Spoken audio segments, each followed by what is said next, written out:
Plantão Médico Bandeirantes.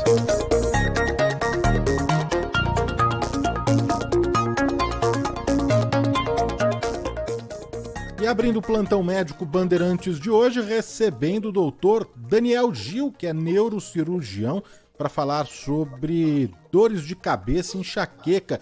Tudo bem, doutor? Seja muito bem-vindo. Prazer, hein? O prazer é todo meu. Eu queria dar bom dia a você e a todos os ouvintes aí da Rádio Bandeirantes. Doutor, tem coisa mais comum do que dor de cabeça, né? Todo mundo em algum momento sente aquela dorzinha, aquela cabeça pesada, aquela latência, uma pressão mesmo na cabeça, né? Você sabe que uma vez eu li numa entrevista um colega, um especialista, falando que dor de cabeça nunca é normal, mesmo quando esporádico. É isso mesmo, doutor? Porque às vezes coisas do dia a dia, da rotina, como a exposição a várias telas, um ambiente com música alta o tempo todo, um dia intenso e tenso no trabalho, tudo isso pode levar mesmo a uma dor de cabeça. Mas a dor de cabeça ela nunca é normal, doutor? Bom, na verdade, o que a gente tem que ter em mente é que a dor de cabeça é um dos sintomas mais comuns que existem, né? Até 20% das pessoas vão ter dor de cabeça em algum momento da vida. Agora, nós temos as dores de cabeça mais corriqueiras, né? Que a gente não tem que se preocupar, aquela dor de cabeça que é esporádica, e temos as dores de cabeça crônicas, e temos as dores de cabeça, que são as dores de cabeça que realmente devem levar o paciente a procurar auxílio médico com uma certa brevidade. Mas dor de cabeça em qualquer pronto-socorro, viu, Danilo, é a principal causa de procura aos serviços de emergência no mundo inteiro, tá bom? É muito frequente, muito prevalente. Estamos conversando aqui na Rádio Bandeirantes com o doutor Daniel Gil, muitos ouvintes já se manifestando, que bom que hoje a pauta é cefaleia, né, dores de cabeça, são mais de 200 causas para dor de cabeça. Quais são as principais que a gente pode pontuar aqui para o nosso ouvinte, hein, doutor? Basicamente são 150 a 200 tipos de dores de cabeça diferentes catalogados, né, na literatura médica. O que a gente tem que saber diferenciar, basicamente, são dois tipos. As cefaleias primárias, né? Cefaleia é o sinônimo de dor de cabeça, para o ouvinte entender. Então, as cefaleias primárias e as cefaleias ou dores de cabeça secundárias. A primária é aquela dor de cabeça do dia a dia, a enxaqueca, por exemplo, né? Que pode até ser mais crônica. E as secundárias é quando você tem algo que está levando o paciente a ter uma dor de cabeça que ele não tinha antes. Então, por exemplo, uma infecção por sinusite, uma meningite, um tumor cerebral, um aneurisma, um AVC. Então, você tem que saber diferenciar isso. Existem questões que são muito importantes o paciente perceber no seu corpo, no seu organismo, né? Que vão acender um sinal de alerta para que ele procure o serviço de emergência ou o neurologista, né? Mas quando então, né, saber diagnosticar, fazer... Vou te dar um exemplo. Tá, vou Por te favor. dar um exemplo. Se o paciente sempre teve dor de cabeça, vamos pegar... Isso é muito comum em mulheres, né? Geralmente a mulher com enxaqueca, ela já vem com enxaqueca desde do final da infância, né? Adolescência, ela geralmente herda isso, né? A enxaqueca tem um fundo genético aí, a mãe tem, a filha vai ter, eventualmente até o filho pode ter, mas é mais frequente em mulheres, como eu disse. Mas se o paciente vem para você e fala assim, doutor, eu tenho dor faz 15 anos, eu já fico tranquilo, Danilo, porque eu sei que assim, não existe nenhuma patologia neurológica ou neurocirúrgica que permite um paciente ficar 10 anos com alguma coisa, entre aspas, errada no cérebro, dentro da cabeça, e não acontecer nada de pior além de uma dor de cabeça, entendeu? Agora, quando o paciente vem para mim com a história de que, doutor, eu nunca tive dor de cabeça, estou com uma dor de cabeça horrível há 3 semanas, há 2 semanas, isso é um sinal de alerta. Ou, doutor, eu tenho enxaqueca há 20 anos, mas nas últimas 2 semanas não passou, está pior, eu estou tendo outros sintomas, como turvação da visão, estou tendo muita enxaqueca também é relacionada, o paciente acaba tendo vômitos, por exemplo, incoercíveis, de difícil controle. Quando tem qualquer sinal assim, de alerta, a gente tem que fazer uma pesquisa melhor, né? Não sei se vocês sabem, mas na maior parte das dores de cabeça, elas são dores de cabeça comuns, esporádicas, né? Mesmo nas enxaquecas. Quando o paciente tem qualquer sinal de alerta desse, a gente tem que fazer uma investigação mais aprofundada. Aqui em neurologia, a gente tem que lançar mão de neuroimagem, né? Então, uma ressonância magnética ou, no mínimo, uma tomografia com contraste, né? Para a gente afastar outras causas. Ô, doutor, por que quando a gente sente dor de cabeça, o médico normalmente pergunta onde dói, em qual região da cabeça, se é atrás, se é na frente, dos lados? O que isso influencia no diagnóstico? O que isso significa, hein? Boa pergunta. Na verdade, quando eu falei das cefaleias primárias, né, você tem a cefaleia enxaqueca, que é uma cefaleia mais vascular, que geralmente a característica principal da enxaqueca é ela doer latejando, então eu brinco com o paciente que fica como se tivesse um coração dentro da cabeça, ela doer mais de um lado do que de outro, é muito comum, falar, doutor, eu estou latejando aqui do lado direito da minha cabeça só, ou uma dor retroocular também latejante, acompanhada de enjoo, acompanhado de irritabilidade maior da dor à claridade, ou ao barulho, que seria a fotofobia e a fonofobia, e vômitos ou enjoo, né? Então, isso é bem clássico de enxaqueca, e ela dói mais dessa maneira que eu falei, não pega a cabeça inteira. Já outro tipo de dor de cabeça muito comum, que é a tensional, né? Paciente, muito estresse do trabalho, muita tela, a questão de ficar olhando o celular com o pescoço fletido o tempo inteiro, má postura, problemas na coluna cervical, é muito prevalente isso. Eles acabam dando uma dor de cabeça que a gente chama tensional, que é uma contratura da musculatura cervical posterior e temporal, levando uma dor de cabeça que não é igual à enxaqueca, que é a latejante igual um coração na cabeça. É uma dor em aperto. O paciente fala, nossa, eu tenho um aperto na nuca, um aperto nas têmporas. Então, a gente já sabe que isso é uma cefaleia tensional. Tanto a enxaqueca quanto a cefaleia tensional, ô Danilo, elas têm tratamento medicamentoso, né? E elas preocupam a gente menos do que as outros tipos de dor de cabeça que eu falei, aquela que vem de repente ou que tem um início recente na vida do paciente. Essa sim precisa ser muito bem investigada. Muitos ouvintes já perguntando também sobre a enxaqueca. Para a gente esclarecer de uma vez por todas, então, qual que é a diferença, né, entre a cefaleia, a dor de cabeça ali do dia a dia, para uma enxaqueca? A enxaqueca ela é genética, ela é hereditária, é isso, doutor? Isso. A enxaqueca é o seguinte, ela é genética hereditária, mas ela não é só genética hereditária. Você pode ser o primeiro da família a começar a desenvolver enxaqueca. É uma cefaleia mais cronificada, então o paciente chega a ter mais de 3 crises por mês. Eu tenho pacientes que têm 8 crises no mês. Isso é incompatível com uma vida normal. Então, o paciente, quando ele tem uma frequência maior do que 2 a 3 vezes no mês, a cefaleia hemicraniana, ou seja, de um lado da cabeça só, alternante, um dia dói de um lado, outro dia dói de outro, latejante, com enjoo, isso é enxaqueca. Diagnóstico é bem fácil.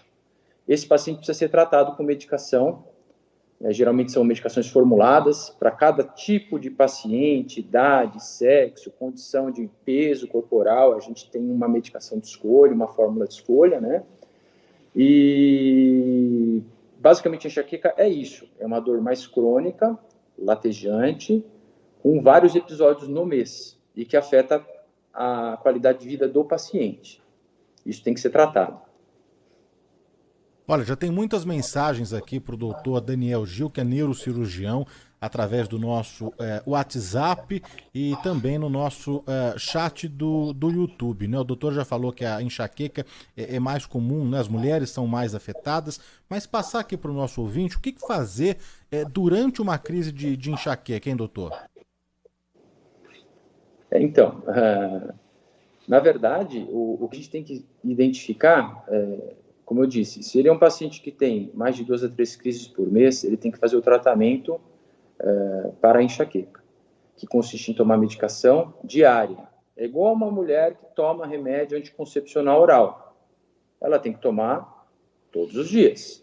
O paciente com enxaqueca, ele tem uma condição, uma doença, que ela não tem uma cura, mas ela tem tratamento. Então, ele tem que fazer o tratamento. Nas crises, aí ele vai tomar analgésicos, né? Cada paciente tem um analgésico que funciona melhor para si. Isso a gente tem que ir, com o tempo, descobrindo junto com o paciente e fazendo lá a farmacinha dele em casa para as crises.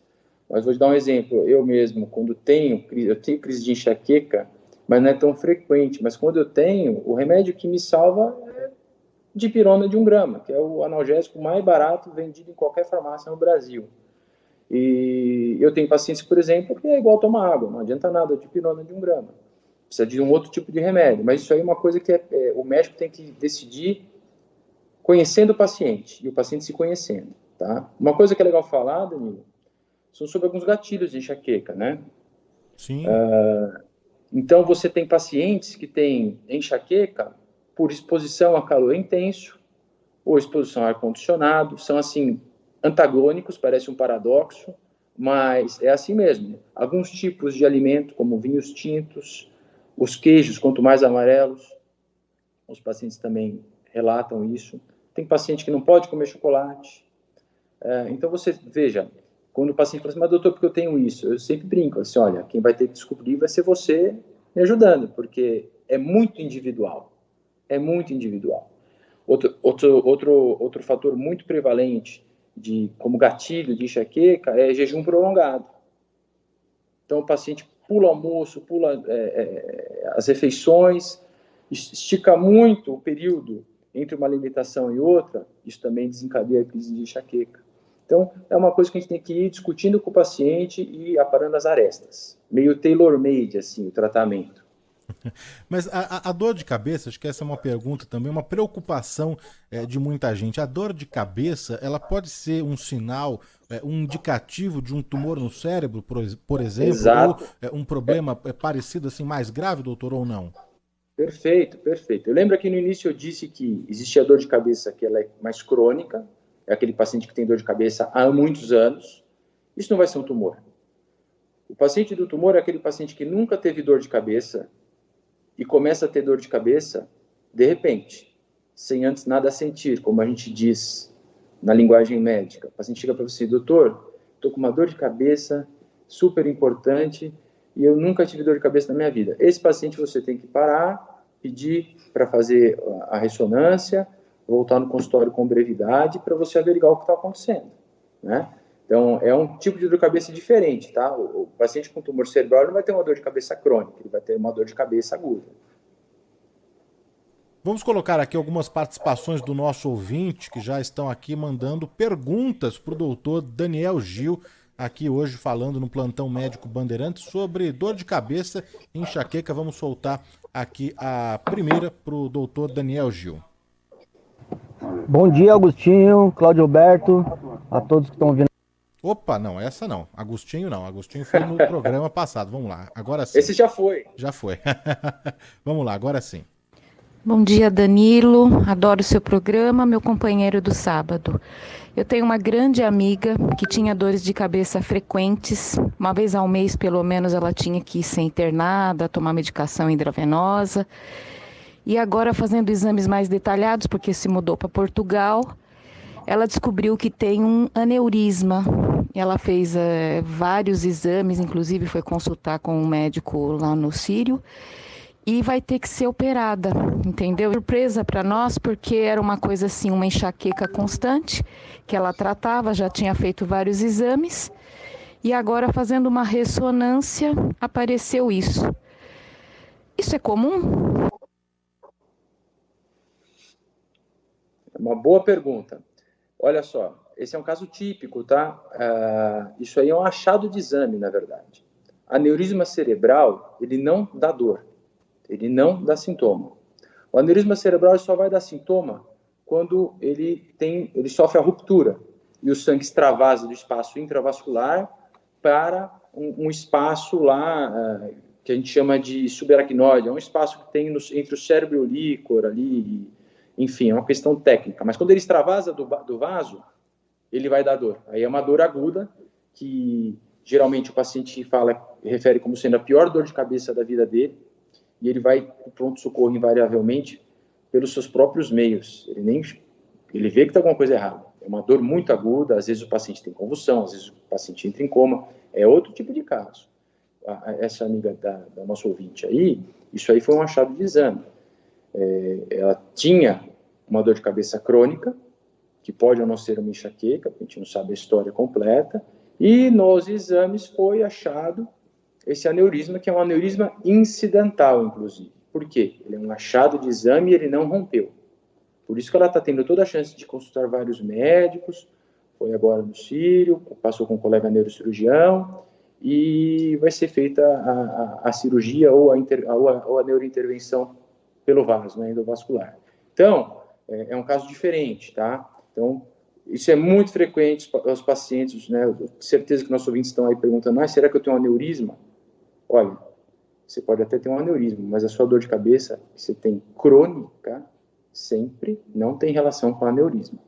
O aneurisma só dá sintoma quando rompe, ou quando ele é um aneurisma muito grande e comprime alguns nervinhos no cérebro. E aí vai dar alguns sintomas que não são a dor de cabeça. Perfeito? Maravilha, respondido aqui para o nosso ouvinte. Tem uma mensagem de texto também da Mariana, que nos escreve de Alicante. Ela pergunta que quando a dor se concentra na região dos olhos, se é enxaqueca, que ela costuma ter uma vez por mês religiosamente antes do período menstrual. Isso tem alguma ligação, doutor? Total. Então, existe certas cefaleias hormonais, né, e essas enxaquecas que a gente chama de enxaqueca catamenial, que é justamente essa, ela cicla junto com a paciente. Então, tem pacientes, né, que só vão ter dor de cabeça próximo à descida da menstruação. E quando termina o sangramento, o período do sangramento, né, menstrual da mulher, a dor de cabeça vai embora. Então, existe uma maneira de tratar isso, que é você...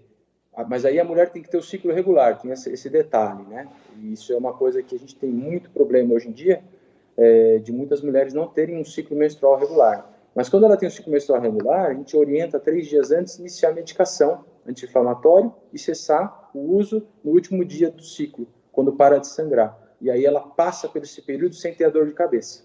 Mas isso é muito frequente, Danilo. Olha só essa outra pergunta aqui também de texto, o ouvinte não deixou o nome. José Manuel. Existe dor de cabeça por automatismo pensamental? Pessoas que se encasquetam e não se desligam do passado, doutor? Olha, pode ser que ele esteja falando da cefaleia tipo tensional que a gente mencionou, né?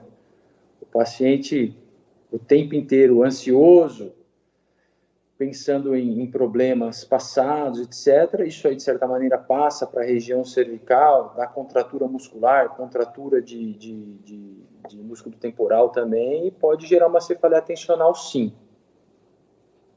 Tem mais uma mensagem agora de áudio chegando para o doutor Daniel Gil, neurocirurgião, participando hoje do Bom e do Melhor. Bom dia, Danilo. Bom dia, doutor Daniel. Eu sou Gilberto, aqui de Santo Amaro. Parabéns aí pela pauta do programa, viu, Danilo? Como sempre, sensacional. A minha pergunta é a seguinte, doutor Daniel, em que circunstância ou em que ponto da enxaqueca nós devemos procurar o neurologista? Um abraço. Eu acho que o principal que vocês têm que levar de hoje aqui é o seguinte: se a dor de cabeça que vocês têm influencia negativamente na sua qualidade de vida e nos seus afazeres diários, vocês têm que procurar auxílio médico para elucidar, tratar o caso, né? Não é, vamos dizer assim, legal o paciente ficar tendo dor de cabeça em que ele acaba tendo que faltar do trabalho ou perder algum evento social importante para a vida dele, para a vida dos familiares, porque ele tem dor de cabeça com frequência. Agora, isso não quer dizer que todo mundo que tem dor de cabeça tem que sair correndo para o médico. Poxa, eu tenho dor de cabeça uma vez a cada 2 meses, 3 meses, que é a maior parte das pessoas. Você toma um remédio e descansa, vai passar. Isso não é incomum, tá bom? Agora, começou a ser algo frequente, com prejuízo da sua qualidade de vida, dos seus afazeres diários, você tem sim que procurar um médico especialista. Tem mais uma pergunta aqui para o nosso convidado de hoje, vamos lá. Bom dia, doutor. Aqui é o Clóvis de São Bernardo do Campo. Eu tenho uma dor de cabeça que me dá assim, às vezes, não é frequente assim todo dia. É mais ou menos uma vez na semana, mas assim, ela dói muito forte. Ela só sara quando eu tomo dipirona em gotas. Às vezes eu tomo na colher, que é para sarar mais rápido, mas também assim, quando eu tomo 5 a 10 minutos, desaparece a dor como se fosse uma mágica. Agora, se eu não tomar a dipirona, fica doendo o dia inteiro. Abraço a todos vocês aí. Exatamente, esse paciente é um paciente que tem enxaqueca, né? Ele tem 4 crises mês, pelo menos. Mas ele tem sorte de ser como eu, por exemplo, de ser bastante responsível a um remédio de ampla distribuição, muito fácil de ser achado e muito barato, que é a dipirona. Mas ele tem enxaqueca, né? Poderia ser optado por fazer o tratamento para evitar as crises. Tem muita gente no nosso chat aqui do YouTube, em Rádio Bandeirantes Oficial, perguntando, Laureano, Marco, a Cida Luzumir, a Andressa, muita gente falando que foi agraciado por não ter dor de cabeça, que é muito raro, né, ter dor de cabeça. E perguntando aqui para o doutor se... Doutor Daniel Gil, não ter dor de cabeça é bom ou é ruim? Porque nesse caso também não ter nada, não é? Ele faz essa pergunta para você, doutor. Olha, eu vou fazer uma piadinha, né? É melhor ser rico e bonito que feio e pobre. Melhor não ter dor de cabeça, né, Danilo? O que você prefere? Exatamente, Olha, o Guilherme Oliveira está separando aqui mais perguntas, muita gente com dúvidas, né, querendo entender direitinho, porque incomoda, né, não é fácil você passar ali o dia todo, ainda mais quem tem crise, quem tem enxaqueca, não é fácil mesmo lidar com as dores. Vamos colocar mais uma aqui para o doutor Daniel Gil. Bom dia, Danilo. É o seguinte, a minha esposa, toda vez que ela come chocolate à noite, ela acorda com dor de cabeça. Isso é normal? Um abraço, Rogério Fernandes de São Caetano. Um dos gatilhos, né, doutor? É tão normal que eu já falei sobre isso hoje, né? Um dos gatilhos. Essa paciente é uma paciente que, infelizmente, ela vai ter que fazer uma opção na vida dela, né? Consumir chocolate doer a cabeça ou não ter dor de cabeça e diminuir o consumo, às vezes até mesmo ter que evitar, né, Danilo?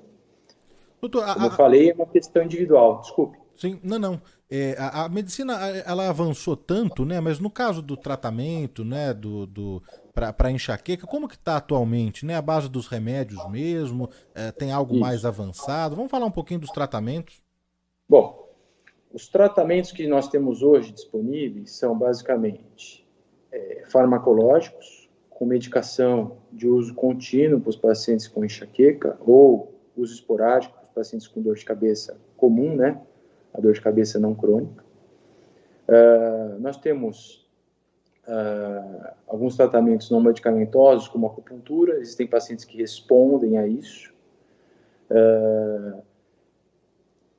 Existem algumas coisas em desenvolvimento fora que ainda são off-label, que a gente diz, né? Que não tem respaldo ainda científico, então eu não poderia divulgar. Eu também não faço. Tem que esperar as pesquisas, né? Que seria a questão de estimulação eletromagnética transcraniana, que está sendo bastante estudado nos Estados Unidos isso, e na Europa. E também existem alguns pacientes que têm a cefaleia tensional, que é aquela cefaleia holocraniana, região posterior, testa, em aperto, que a gente pode fazer mão do uso do Botox, da toxina botulínica, tá bom? Mais mensagens aqui para o doutor Daniel Gil. Nosso WhatsApp aqui não para, o chat também no YouTube. Vamos colocar mais uma aqui. Bom dia, Danilo. Aqui é o Fábio da cidade de Fernando Tourinho, Minas Gerais. É comum, queria perguntar ao doutor aí, é comum esse relacionamento de dor de cabeça com problema de visão? dizem que o óculos está fraco, aí causa algum problema de dor de cabeça. Isso é comum ou isso é mito? A dor de cabeça tem relação com o óculos fraco, com a visão fraca? Responde pra gente, por favor. Muito obrigado e parabéns pelo programa. Pois é, então isso daí tem muita gente que diz que é mito, né? Dentro da própria academia. O paciente ele pode acabar por falta de acuidade visual, por não estar usando lente corretiva correta, não usar lente ou usar a lente mais fraca do que precisa, acaba contraindo muito a musculatura para tentar fixar melhor um objeto, enxergar melhor, e acredito que isso pode levar o paciente a ter uma dor de cabeça, né? Ou predispor ele a dor de cabeça. E existem muitas pessoas, muitos médicos aí renomados, tal, que dizem que não tem muita relação, mas o que eu recomendo sempre é, se o paciente usa óculos e já está um longo período sem a consulta de rotina com o oftalmologista, viu, pessoal? Porque óculos não é fazer na vida uma vez e nunca mais ir lá. As coisas mudam, né?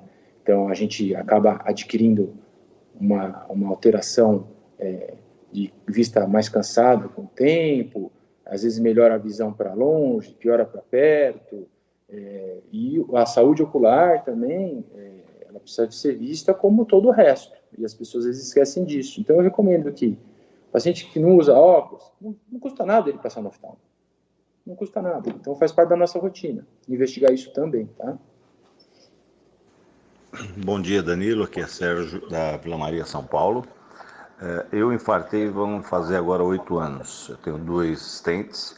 Eu tinha dores de cabeça constantes, dia sim, dia sim, dia sim, uma não, dia sim, etc. Após a angioplastia que eu fiz, eu nunca mais tive problema com dor de cabeça. Na realidade, nesses 8 anos eu devo ter tido aí umas 4 dores de cabeça, assim, por enxaqueca mesmo, né? Mas nunca mais tive nada. Isso está relacionado, então, talvez meu infarto a isso também? Obrigado. Aí nós temos um complicador nesse fator. Provavelmente ele é um paciente com angioplastia com stent, ele deve fazer uso de ácido acetil salicílico diariamente. E o AS é um remédio analgésico, né? Então ele toma remédio todo dia. Então isso também ia melhorar uma dor de cabeça que ele viesse a ter antes, né? Uma enxaqueca, então ele está se tratando. Esse é o motivo de ele provavelmente ter melhorado a dor de cabeça com a angioplastia, porque não existe relação, tá? Doutor, o Marco, no nosso chat do YouTube, pergunta se a articulação dentária, o bruxismo, né, a TM, também pode ocasionar, se tem alguma ligação também com esse incômodo na cabeça. Sim, os pacientes com disfunção da ATM, que é essa articulação que liga a região temporal com a região mandibular, né, que a gente chama de articulação temporomandibular, eles podem desenvolver cefaleia tanto do tipo tensional, como isso ser um gatilho também para crises de enxaqueca. Então, esses pacientes são encaminhados para a avaliação das articulações e para o cirurgião bucomaxilofacial para fazer o tratamento da anomalia que eles, porventura, vierem a ter na articulação temporomandibular que a gente diagnostique, né? Mas é uma causa também comum de gatilho. Bom dia, senhores. Com relação à labirintite, ela está relacionada à dor de cabeça? Ela é do mesmo contexto? Meu nome é Antônio, do interior de São Paulo, Cândido Mota. Seu Antônio, labirintite é uma outra condição, ela tem a ver com o ouvido interno, uma estrutura que a gente tem atrás do osso temporal aqui, tá? E essa estrutura, ela que comanda a parte do equilíbrio, viu? Não tem a ver com a dor de cabeça, não. Bom dia, Danilo, doutor. Quando uso o celular, fico com a cabeça curvada, como uma vara de pescar fisgada, mexendo no celular, que parece tensionar a cabeça, o pescoço, o ombro, e dá uma leve dor de cabeça. Será que tem a ver mesmo o uso do celular com dor de cabeça? Muito obrigado, grande abraço.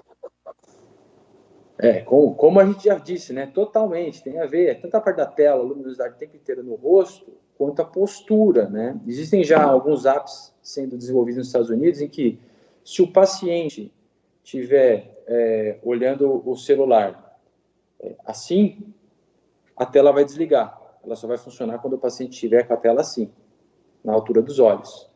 Então, isso já é uma questão que a indústria está tentando solucionar, porque aumentou muito essa síndrome de dor de cabeça tensional por conta do mau uso do celular. A Maria Imaculada pergunta, por que se eu não tomar café eu tenho dor de cabeça? Esses hábitos assim que a gente tem no dia a dia, não é? Qual que é a relação, doutor? Olha, aí é uma questão realmente de hábito, né, Danilo? Mas a cafeína, ela realmente, no contexto da dor de cabeça, ela ajuda, né? A prevenção, muitas vezes. Então, não só ela, viu, Maria, como muitas pessoas começam o dia com uma bela xícara de café por conta disso também. É o hábito, se não tomar, acaba tendo dor de cabeça. Tanto é que se você olhar em vários remédios para dor de cabeça, você tem cafeína na formulação, porque ele é um bom estimulador do sistema nervoso central, tá? Usado com sabedoria. Jorge Camargo mandou mensagem para cá que está adorando a entrevista com o Dr. Daniel Gil, gostando muito. Para a gente encerrar aqui, a gente tem mais uma pergunta de áudio para o Dr. Daniel Gil, que é neurocirurgião. Danilo, bom dia. Doutor Daniel, bom dia. Danilo, seu programa maravilhoso como sempre. Aqui é Vanderlei do bairro da Saúde e eu gostaria de fazer uma pergunta. Se dor de cabeça pode ser causada por algum problema digestivo, né? Porque a gente tem, de vez em quando, dependendo do que a gente coma, etc., me dá dor de cabeça. Aí eu queria saber isso. Obrigado, bom dia. Olha, tecnicamente não, tá? Provavelmente o paciente tem dois problemas. Ele tem o problema da dor de cabeça e o problema digestivo. Mas não tem uma ligação forte entre uma coisa e outra, não. Isso é mais... Muitos pacientes, né, falam que, estou com problema no fígado, estou com dor de cabeça. Mas não tem uma ligação forte, não, entre uma coisa e outra, tá? Olha, muitas mensagens, muitas perguntas ficaram de fora aqui, mas a gente combina uma próxima, não é? Não deu pra gente dar conta aqui, né, Gui, das mensagens que chegaram no nosso WhatsApp, mas a gente já deixa marcado uma próxima. O doutor Daniel Gil, ele também é especialista, especialidade dele, na verdade, é em coluna, né, cirurgia da coluna, com técnicas minimamente invasivas, né, doutor? Então a gente pode também, numa próxima, voltar a falar disso também, não? Podemos, eu tô dentro, é só chamar que a gente vem, Danilo. É isso aí, olha só, o Instagram do doutor é dr de doutor.danielgil.neurocirurgia. Por lá você confere também algumas dicas, o doutor tá sempre por lá conversando e interagindo também. Obrigado, viu, doutor, por atender aqui a Rádio Bandeirantes nesse sábado. Olha, o prazer meu foi imenso. A Rádio Bandeirantes, ela sempre esteve presente na vida da minha família, porque a minha mãe, eu aprendi a escutar com ela desde molequinho. Era o dia inteiro. Então, para mim é uma satisfação muito grande. Que legal, prazer. Obrigado, viu? Até uma próxima. Bom fim de semana, doutor. Outro abraço, Danilo. Tchau, tchau.